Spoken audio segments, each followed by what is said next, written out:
చాలా మంది అడుగుతూ ఉన్నారు అసలు బిజినెస్ సైకిల్ ఫండ్స్ అంటే ఏంటి అని చెప్పి. ఈ వీడియోలో నేనైతే చెప్తా. మన జీవితం ఒక సైకిల్ లాంటిది. రాత్రి పగలు, అదేవిధంగా సమ్మర్, వింటర్, రైనీ సీజన్ ఇలా జరుగుతూ ఉంటుంది ఒక సైకిల్ లాగా. నెక్స్ట్ ఏం వస్తుందో మనమైతే గెస్ చేయొచ్చు. ఫర్ ఎగ్జాంపుల్ నెక్స్ట్ ఒకవేళ రైనీ సీజన్ వస్తుంది అనుకోండి, మనం రెడీ అవుతాం.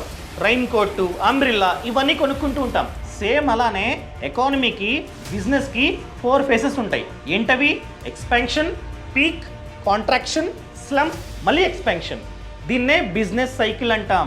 ఈ బిజినెస్ సైకిల్లో భాగంగా ఒక్కో ఫేజ్ లో కొన్ని కంపెనీస్ లాభపడతా ఉంటాయి, కొన్ని కంపెనీస్ నష్టపోతా ఉంటాయి.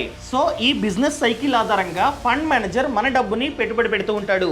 సో ఏ కంపెనీస్ అయితే మంచిగా రిటర్న్స్ ని జనరేట్ చేస్తున్నాయో ఈ బిజినెస్ సైకిల్లో, ఆ కంపెనీస్ లో మాత్రమే ఫండ్ మేనేజర్ పెట్టుబడి పెడతాడు. సో అందుకనే మంచిగా రిటర్న్స్ అనేవి వస్తూ ఉంటాయి. బయోలో లింక్ ఇచ్చా, మ్యూచువల్ ఫండ్ కోర్స్ అన్నది ఓపెన్ అవుతుంది. ఈ కోర్స్ లో మీరైతే A to Z నేర్చుకోవచ్చు.